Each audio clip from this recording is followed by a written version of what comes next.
दीपक बैज ने प्रेस वार्ता का किया आयोजन। अमित शाह के बस्तर दौरे पर कांग्रेस का सवाल। दीपक बैज ने अमित शाह से पूछे 8 सवाल।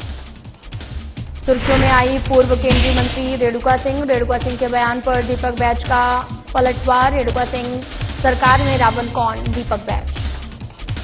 बीजेपी विधायक का विवादित बयान। भगवान राम को लेकर दिया बयान। कहा दशहरे के दिन मारे गए थे भगवान राम।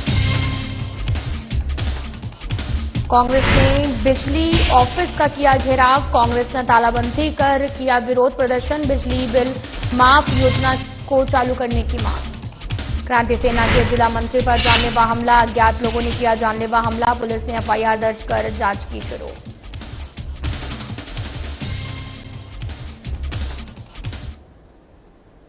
नमस्कार, मैं हूं आपके साथ अंकिता पाल। बुलेटिन की शुरुआत करते हैं। केंद्रीय गृह मंत्री अमित शाह बस्तर दौरे पर हैं। शाह सिराहासार भवन में बस्तर दशहरा के अंतर्गत आयोजित मुरिया दरबार की पारंपरिक रस्म में शामिल हुए हैं। उनके साथ में सीएम साय और डिप्टी सीएम विजय शर्मा भी मौके पर मौजूद रहे। वे मंत्री मांझी और चालकी मेंबर और मेंबरीन समुदायों के प्रतिनिधियों से सीधे संवाद कर और उनकी समस्याओं को सुन रहे हैं। बस्तर दशहरा समिति के प्रतिनिधिमंडल ने नई दिल्ली में केंद्रीय गृह मंत्री अमित शाह से मुलाकात की थी। उन्हें बस्तर दशहरा महोत्सव के अंतर्गत आयोजित मुरिया दरबार में शामिल होने का निमंत्रण दिया था। अमित शाह के बस्तर दौरे पर कांग्रेस ने सवाल उठाया। राजधानी स्थित राजीव भवन में पीसीसी चीफ दीपक बैज ने प्रेस वार्ता का आयोजन किया और पीसीसी चीफ दीपक बैज ने अमित शाह से 8 सवाल पूछे। उन्होंने कहा कि क्या अमित शाह बस्तर वासियों को देंगे ये गारंटी। बस्तर में अडानी या फिर अन्य उद्योगपतियों की एंट्री नहीं होगी। एनएमडीसी का मुख्यालय बस्तर क्यों नहीं आ रहा। नंदराज पर्वत की लीज रद्द की जाएगी। क्या नगर नार इस्पात संयंत्र नहीं बिकेगा। बस्तर में आदिवासियों का फर्जी एनकाउंटर अब नहीं होगा।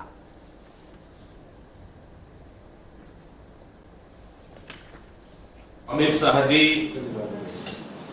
केंद्रीय गृह मंत्री छत्तीसगढ़ आए हैं और आज बस्तर भी गए और कांग्रेस ने बस्तर को लेकर कुछ सवाल पूछा है और फिर से पूछ रहे हैं कि उम्मीद है कि अमित शाह जी बस्तर में इन सवालों का जवाब देंगे, क्योंकि ये सवाल बस्तर की जनता हित और हक के लिए कि जिस प्रकार से कि शाह इस बात की गारंटी देंगे कि बस्तर वासियों के मंशा के खिलाफ जिस तरह से वहां के खनिज संसाधन को निजी उद्योगपतियों को बेचा जा रहा है, क्या अडानी और अंबानी बस्तर नहीं आएंगे, इसकी गारंटी है क्या। नंबर 1। नंबर 2, एनएमडीसी का मुख्यालय बस्तर में होना चाहिए कि नहीं होना चाहिए। नंदराज पर्वत की लीज अब तक रद्द क्यों नहीं हुआ। तीसरा। चौथा, नगरनार इस्पात संयंत्र नहीं बिकेगा, इसकी गारंटी देंगे क्या। नंबर 5, बस्तर में आदिवासियों का फर्जी मुठभेड़ नहीं होगा, इसकी गारंटी देंगे क्या। नंबर 6, आरक्षण संशोधन विधेयक कब तक लंबित रहेगा। नंबर 7, बस्तर के तीनों खदानों को निजी उद्योगपतियों को क्यों बेचा गया। और नंबर 8, मोदी सरकार ने आदिवासियों के वन संरक्षण अधिनियम को 2006 को संशोधन क्यों किया। ये हमारे 8 सवाल हैं जो बस्तर की जनता और हक के लिए है, वहां के आदिवासियों के लिए है, वहां के जल जंगल जमीन खनिज संसाधन को बचाने के लिए और बस्तर के युवाओं के लिए। हमें उम्मीद है कि अमित शाह जी इन सवालों का बस्तर के हक के लिए जवाब देंगे। छत्तीसगढ़ के भरतपुर सोहनत से बीजेपी विधायक और पूर्व केंद्रीय मंत्री रेणुका सिंह एक बार फिर से अपने बिगड़े बोल के लिए सुर्खियों में आ गई हैं। रेणुका सिंह ने कहा कि हम हर साल रावण जलाते हैं, लेकिन रावण कभी मरता नहीं। हमारे मन में ही रावण है, घर में भी रावण है और सरकार में भी रावण है। प्रदेश कांग्रेस अध्यक्ष दीपक बैज ने कहा कि वरिष्ठ बीजेपी नेत्री रेणुका सिंह सार्वजनिक सभा में बता रही हैं कि सरकार में भी रावण है। रेणुका सिंह से हमारा सवाल है कि सरकार में रावण कौन है? मुख्यमंत्री रावण है कि दोनों उप मुख्यमंत्री रावण हैं या फिर वित्त मंत्री ओपी चौधरी रावण है? वैसे तो जिस प्रकार से भ्रष्टाचार, कमीशन खोरी, वसूली में ये सरकार डूबी है, पूरी सरकार ही 17 सिरों वाली रावण लगती है।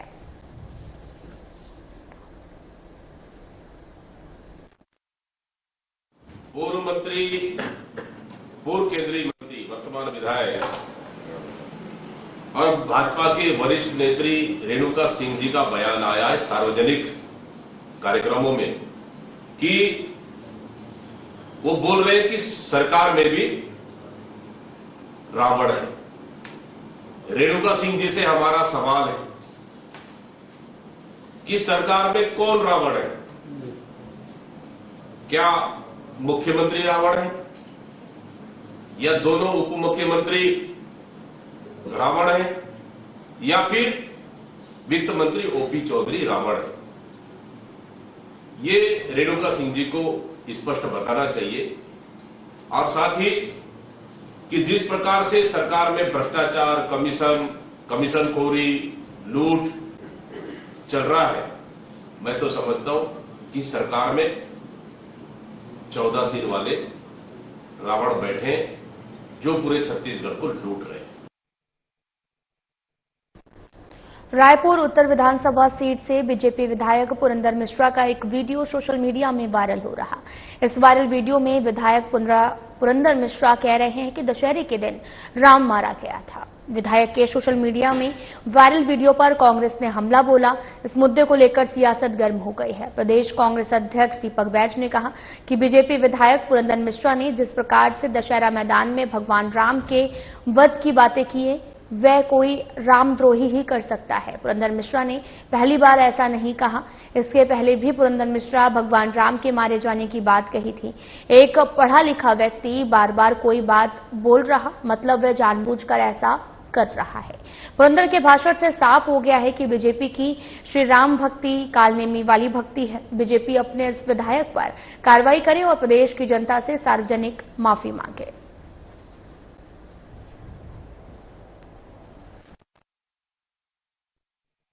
जिस तरह से भाजपा के विधायक पुरंदर मिश्रा जी का जो रावण वध के दौरान जो बयाने आ रहा है कि दशहरा मैदान में कि उन्होंने कहा कि भगवान राम को उन्होंने वध कर दिया गया और रावण की रैली निकाली जा रही है।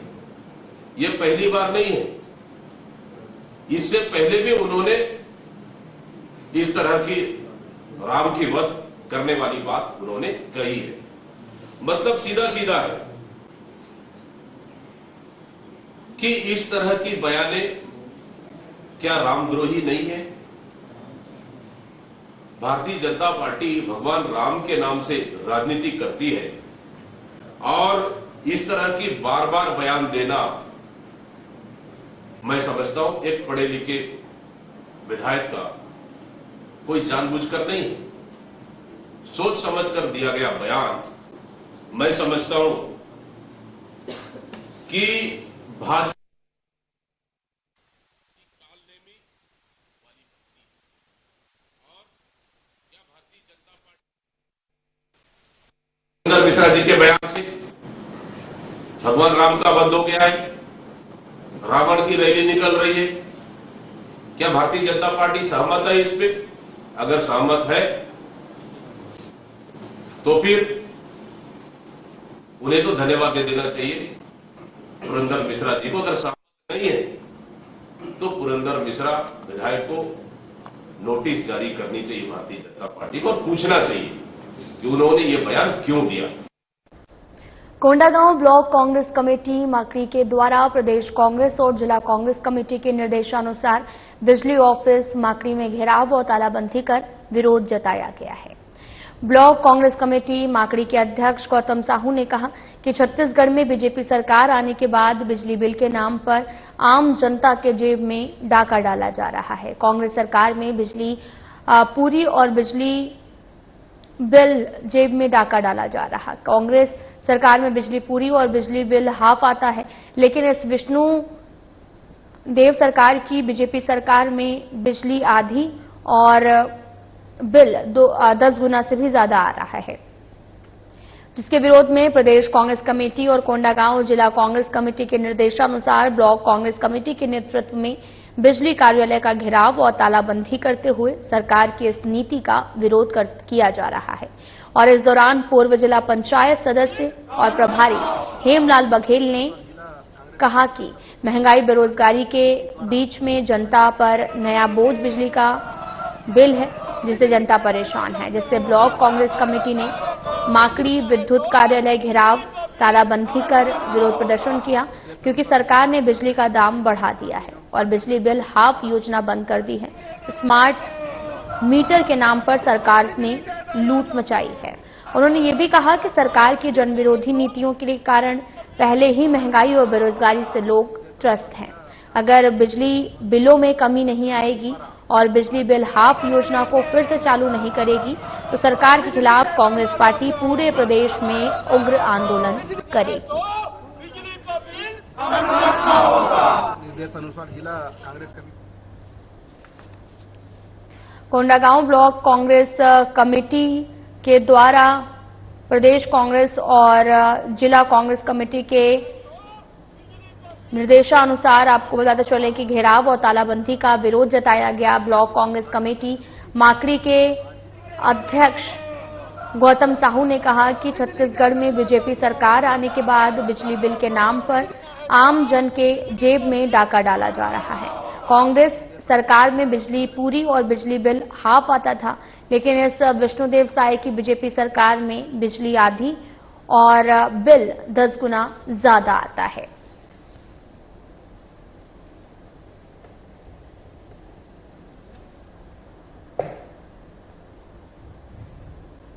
तो वहीं बालको थाना क्षेत्र के लालघाट शराब भट्टी के पास छत्तीसगढ़िया क्रांति सेना के जिला मंत्री पर कुछ लोगों ने मिलकर जानलेवा हमला कर दिया है। पीड़ित को गंभीर चोटें आई हैं। उसका मोबाइल फोन घटना के दौरान गिरकर गायब हो गया। पुलिस ने एफआईआर दर्ज कर जांच शुरू कर दी है और प्राप्त जानकारी के अनुसार पुराना रिजदा निवासी पीड़ित मजदूरी का कार्य करता है और संगठन में जिला मंत्री है। दुर्गा प्रतिमा विसर्जन के दौरान पंडाल के पास आरोपी शनि ठाकुर और उसके साथियों के साथ उसका विवाद हुआ और मौके पर आपको बताते चले कि 112 पुलिस ने दोनों पक्षों को समझाया और घर भेज दिया। लेकिन जब पीड़ित काम से लालघाट शराब भट्टी के पास आया तभी पूर्व जिला बदर शनि ठाकुर, राजा ठाकुर और अन्य साथियों ने उसे घेर लिया। गाली गलौज करने के बाद आरोपियों ने लाठी डंडा और रॉड से मारपीट की है। पीड़ित ने बताया कि इस दौरान उसका मोबाइल कहीं गिरकर खो गया है। हमले में उसे गंभीर चोटें आई हैं। घटना को आसपास मौजूद कई लोगों ने देखा है, जिनके बयान भी दर्ज किए गए। जांच की जिम्मेदारी सहायक उप निरीक्षक माखनलाल पात्री को सौंपी गई है।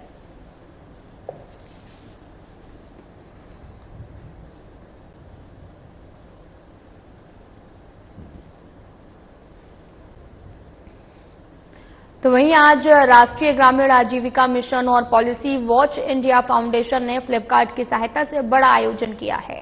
इस आयोजन में उपस्थित बिहान की सभी स्व सहायता समूह की दीदियों का मुख्यमंत्री ने हार्दिक अभिनंदन किया और बिहान के माध्यम से आज स्व सहायता समूह की दीदियां न केवल अपने पैरों पर खड़ी हो रही हैं, इतना ही नहीं दूसरों को भी रोजगार दे रही हैं। उन्होंने पत्रकारों से चर्चा के दौरान कहा कि प्रदेश की स्व सहायता समूह की बहनों को अपने बनाए गए उत्पाद ऑनलाइन बेचने के लिए कार्यशाला आयोजित की गई और ये पंचायत और ग्रामीण विकास विभाग का सराहनीय प्रयास है।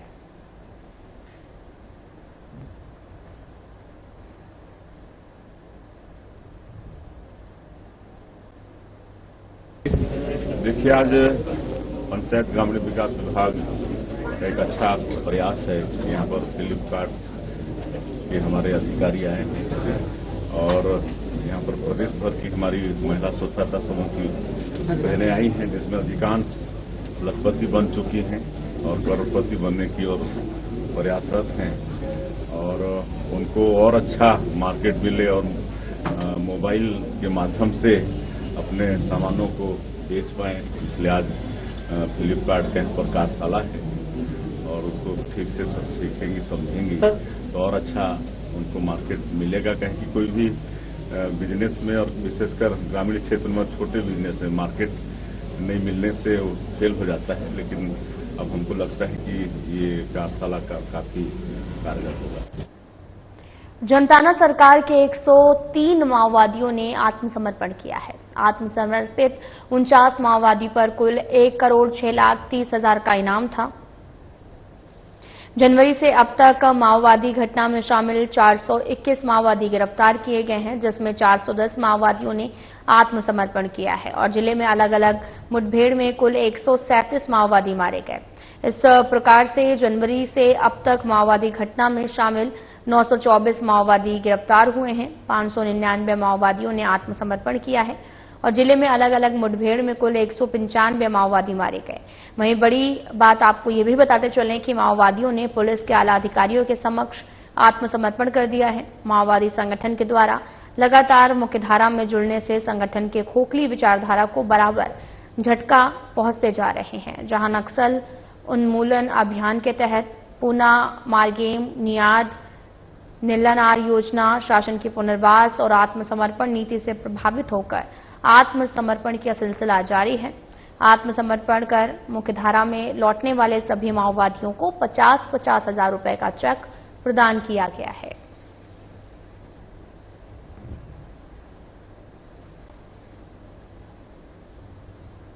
बड़ी खुशी की बात है कि आज 103 माओवादी बीजापुर पुलिस और सीआरपीएफ के समक्ष आत्मसमर्पण कर रहे हैं।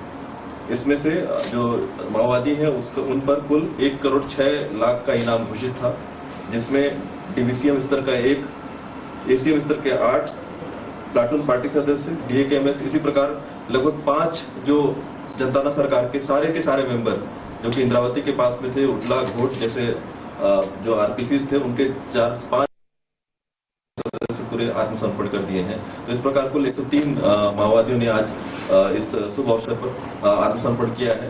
आत्मसमर्पण करने का जो मुख्य रीजन था वो जो सरकार के जो विकासोन्मुखी जो कार्य चल रहे हैं, इसके अलावा जो एंटी नक्सल ऑपरेशन जो उसमें दबाव बढ़ता जा रहा है, नए नए क्षेत्रों में नए कैंप खुलते जा रहे हैं, नियत एनआरआर के तहत नई नई योजनाओं का क्रियान्वयन निचले स्तर तक जा रहा है, उस पर से और विचारधारा है जल जंगल जमीन जो कि एक खोखली विचारधारा है, उससे क्षुब्ध होकर और आपसी भेदभाव जो इसके रीजंस थे, उसकी वजह से आज बीजापुर पुलिस और सीआरपीएफ के समक्ष आत्मसमर्पण किए हैं।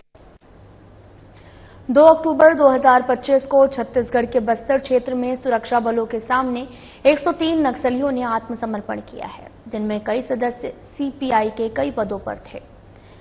यह आत्मसमर्पण राज्य की नई आत्मसमर्पण और पुनर्वास नीति के बाद हुआ है। केंद्रीय गृह मंत्री अमित शाह के बस्तर दौरे से ठीक 2 दिन पहले बीजापुर जिले में 103 नक्सलियों ने सरेंडर किया, जिसमें 49 नक्सलियों पर कुल 1,06,30,000 रुपए का इनाम घोषित है। सरेंडर नक्सलियों में divisional committee member, platoon party committee member और एरिया कमेटी मेंबर, एसीएम जैसे बड़े कैडर के नक्सली शामिल हैं। इसे लेकर मुख्यमंत्री ने कहा कि नक्सलवाद के खिलाफ लड़ाई में सुरक्षा बल के जवानों को लगातार सफलता मिल रही है। साथ ही हमारी आत्मसमर्पण और पुनर्वास नीति से प्रभावित होकर नक्सली आत्मसमर्पण कर रहे हैं।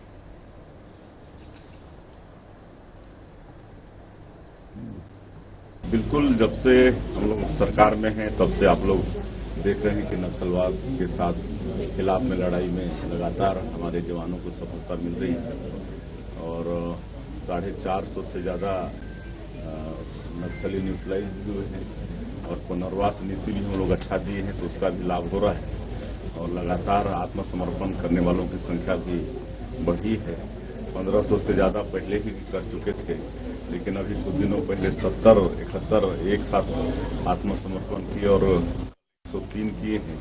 तो ये अच्छा है। वो लोग विकास की मुख्यधारा से जुड़ना चाहते हैं तो उनका स्वागत है।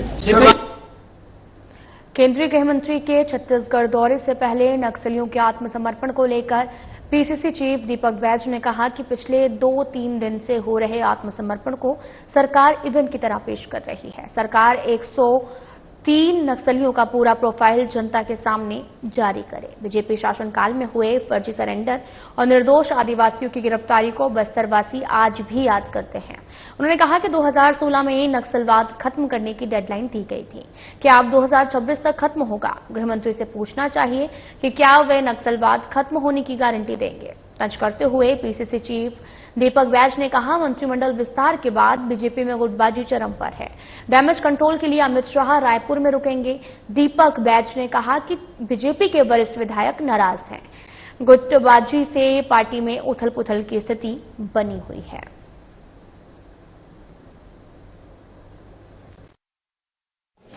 इसी तरह से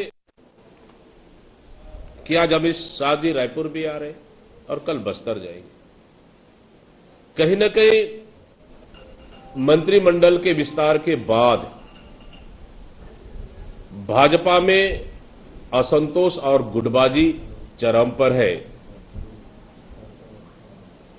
वरिष्ठ विधायक अपनी उपेक्षा से कहीं न कहीं नाराज है और नाराज होकर पूरी तरह से लामबंद हो गए और सरकार पर कहीं न कहीं खतरा मंडरा रहा है। सरकार हर मोर्चे पर पूरी तरह से विफल हो चुकी है। कानून व्यवस्था फेल हो चुका है। भ्रष्टाचार चरम पर है। कहीं न कहीं सरकार पूरी तरह से बदनाम हो चुकी है। इसको डैमेज कंट्रोल करने के लिए अमित शाह जी आज रायपुर आकर रुक रहे हैं और कल बस्तर जाएंगे। बस्तर तो एक बहाना है और डैमेज कंट्रोल करना ही उनका मेन निशाना है। प्रदेश कांग्रेस अध्यक्ष दीपक बैज ने रायपुर ग्रामीण विधानसभा को चुनाव आयोग की तरफ से मतदाता सूची के विशेष पुनरीक्षण के पायलट प्रोजेक्ट के रूप में चुने जाने पर सवाल उठाए। उन्होंने कहा कि 2003 की मतदाता सूची को आधार बनाने से रायपुर ग्रामीण के कई नए निवासियों के नाम कट सकते हैं। इस क्षेत्र में उरला, भनपुरी, उरकुरा, सोनडोंगरी, सरोरा जैसे औद्योगिक क्षेत्र शामिल हैं, जहां सिलतरा औद्योगिक क्षेत्र के कई कामगार और अन्य लोग 2003 के बाद दूसरे प्रदेशों से आकर स्थायी रूप से बसे हैं। इसलिए उनकी नामांकन सूची में नाम होना जरूरी है। दीपक बैज ने पूछा कि रायपुर उत्तर दक्षिण विधानसभा को पायलट प्रोजेक्ट क्यों नहीं चुना गया, जबकि वह काफी महत्वपूर्ण क्षेत्र है। उन्होंने इस पुनरीक्षण प्रक्रिया को लेकर स्पष्टता और निष्पक्षता की मांग की है, ताकि किसी भी तरह का प्रोपोगेंडा ना हो।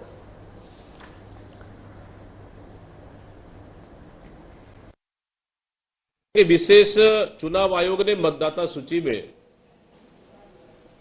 विशेष पुनरीक्षण करने के लिए रायपुर ग्रामीण विधानसभा को एक पायलट प्रोजेक्ट के तहत चयन किया है। लेकिन सवाल उठता है कि रायपुर ग्रामीण ही क्यों?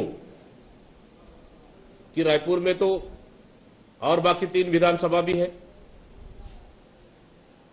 और मतदाता सूची का पुनरीक्षण 2003 के आधार पर चुनाव आयोग करेगी, जबकि रायपुर ग्रामीण में आप देखेंगे पूरा औद्योगिक क्षेत्र है, जहां उरला, भनपुरी, उरकुरा, सोनडोंगरी, सरोरा जैसे कई ऐसे औद्योगिक क्षेत्र हैं जहां सिलतरा औद्योगिक क्षेत्र में काम करने वाले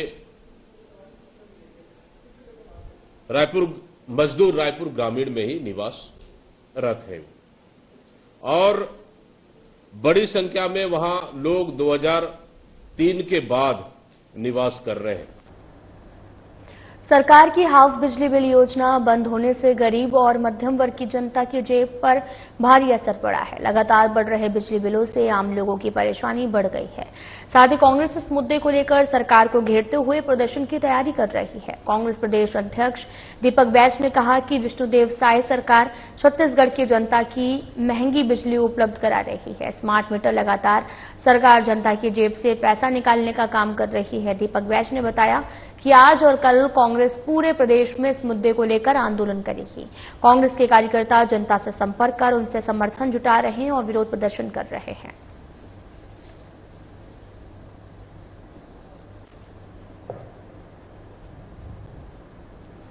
फिलहाल बुलेटिन में इतना ही। नमस्कार।